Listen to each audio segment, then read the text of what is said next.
Hello दोस्तों। तो आज हम अपने नेक्स्ट लेक्चर का आरंभ करते हैं। तो अब देखेंगे अपन वेद और उपनिषद से स्टार्ट करते हैं, है ना। वेद और उपनिषद हमारे भारतीय दर्शन का मूल है, एक तरह से बोला जाए तो जड़ है ना। सारे भारतीय दर्शनों की जो रूट है वो है। तो अभी अपन देखते हैं कि भारतीय दर्शन का उद्घोष क्या है। वह आत्मन विधि है। आत्मन विधि इसका अर्थ है आत्मा को जानो, स्वयं को पहचानो, है ना।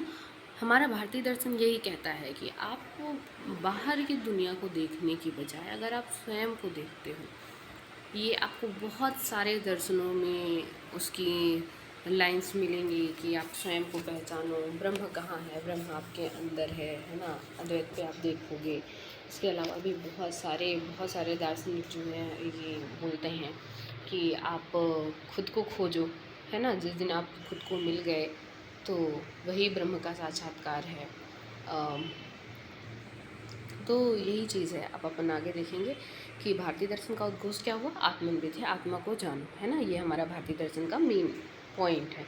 अब यहाँ पे अगर अपन दर्शन की बात करते हैं तो दर्शन है तो उसका कोई ना कोई साधन होगा, कोई ना कोई सोर्स होगा। वो कैसे आया, कैसे बना, या फिर उसके पीछे के क्या क्या रीजंस हैं, वो जानने के लिए अगर अपन देखते हैं तो दो प्रकार के साधनों की बात की जाती है ना। दर्शन के साधन के रूप में अपन दो प्रकार की चीज़ें देखते हैं। पहला है श्रुति और दूसरा है तर्क। श्रुति मतलब क्या होता है? सुनना किसी भी चीज़ को, अगर आप शाब्दिक अर्थ के रूप में देखें, है ना। श्रुति अर्थात किसी भी चीज़ को सुनना। और तर्क, तर्क मतलब क्या होता है? जब आप क्वेश्चंस करते हैं, क्वेश्चन अराइज करते हैं, है ना, कि ऐसा क्यों हुआ, इसके पीछे क्या कारण है ना। तो ये दो साधन हो गए किसके? दर्शन के। अब अपन भारतीय दर्शन देखेंगे तो भारतीय दर्शन के लक्ष्य क्या है। तो भारतीय दर्शन का लक्ष्य, अच्छा, ये अपन हमेशा अपने बड़े बुजुर्गों से सीखते आए हैं, सुनते आए हैं कि आप अच्छे कर्म करो तो आपको स्वर्ग की प्राप्ति होगी। अच्छा, ये स्वर्ग क्या है? स्वर्ग क्या है? ऐसा कोई कोई देश है या फिर कोई ऐसा जहाँ है जहाँ आपको सिर्फ खुशियाँ ही खुशियाँ होंगी, है ना। तो स्वर्ग एक ऐसे जहान की कल्पना है जहाँ सिर्फ और सिर्फ आनंद है ना, अखंड आनंद है, उसकी कोई सीमा नहीं है। आपके जीवन में कोई दुख शेष नहीं रहेंगे, आपके जीवन के कोई कर्म शेष नहीं रहेंगे, सबका क्षय हो जाता है। तो एक ऐसा जहाँ है स्वर्ग, है ना, ये बोलना है उनका। तो चलो अभी देखते हैं। अच्छा, तो हमें स्वर्ग की प्राप्ति करना क्यों है? ये भी तो रीज़न है। तो वो बोलते हैं कि जितने भी भारतीय दर्शन है उनका कहना है कि हमारा जीवन जो है तो 3 प्रकार के दुखों से ग्रसित है। हमारा संपूर्ण जीवन 3 प्रकार के दुखों से ग्रसित है। इन दुखों का नाश करना है और इन दुखों के नाश के पश्चात ही हमें अखंड आनंद की प्राप्ति होगी। ठीक है। अच्छा, वो दुख कौन कौन से हैं? तो वो 3 प्रकार के दुखों की बात करते हैं। एक आध्यात्मिक दुख, दूसरा आधि भौतिक दुख और तीसरा है आधि दैविक दुख। ठीक है। ये 3 दुखों की बात करते हैं और कहा जाता है कि इन तीनों दुखों के नाश के बाद ही हमें अखंड आनंद की प्राप्ति होगी। अच्छा ठीक है, अब हमें इन दुखों का नाश करना है ना।